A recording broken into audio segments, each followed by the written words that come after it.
বাংলাদেশের ওভারঅল আমি মনে করি বাংলাদেশ একটা over regulated country.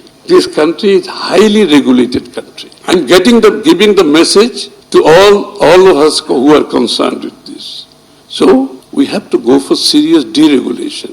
And when I mean deregulation, I mean serious deregulation. অর্থাৎ সরকারের আমি একটা রেস্টুরেন্টের লাইসেন্স নিতে, রেস্টুরেন্ট করার জন্য লাইসেন্স নিতে 19টা পারমিশন লাগে, 19টা পারমিশন। জাস্ট ইমাজিন, এই দেশে কে বিনিয়োগ করবে? আপনি প্রত্যেকটি জায়গায় এত হাইলি রেগুলেটেড করে রেখেছে যে যেখানে বিনিয়োগের আসলে কোনো ইনসেন্টিভ নাই। All the disincentive are there in place. সুতরাং সিরিয়াস ডিরেগুলেশন ছাড়া the message will not get across.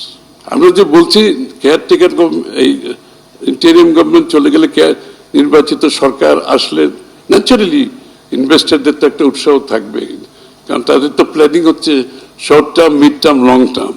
সুতরাং ইন্টেরিয়াম গভর্নমেন্টের সময় ইনভেস্ট হচ্ছে না, এটা নিয়ে আমি কমপ্লেন করছি না, বিকজ আই ডোন্ট এক্সপেক্ট ইট। যখন ওনারা ইনভেস্টমেন্ট সামিট করেছিল, আই ওয়াজ অলসো পার্টিসিপেন্ট।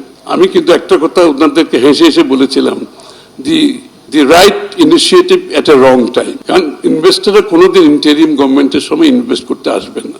তারা দেখতে চাইবে তাদের short term, mid term, long term planning এর সাথে একটা সুইট করে। কিন্তু তারা তখনই করবে যদি নেক্সট গভর্নমেন্টের থেকে তারা মেসেজ পায় যে বাংলাদেশের যে বিনিয়োগের ইজ অফ ডুইং বিজনেসে বাংলাদেশের পজিশন হচ্ছে একদম নিচে এখন।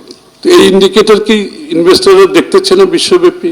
বাংলাদেশে ইনভেস্টররা না হয়তো কনসিডার করছে না, তারাও নিশ্চয় কনসিডার করছে। যখন তো ইজ অফ ডুইং বিজনেসে বাংলাদেশ এত নিচে, ওই দেশের দিকে কেউ তাকাবেই না, ইনভেস্ট করা তো দূরের।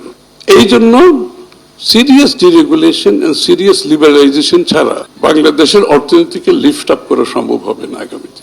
এবং সাথে সাথে যেটা করতে হবে, গভর্নমেন্টের রোল এখানে কমিয়ে আনতে হবে। আপনি যদি ইকোনমিকে ডেভেলপ করতে চান, গভর্নমেন্টের রোল কমিয়ে আনতে হবে, সোজা কথা।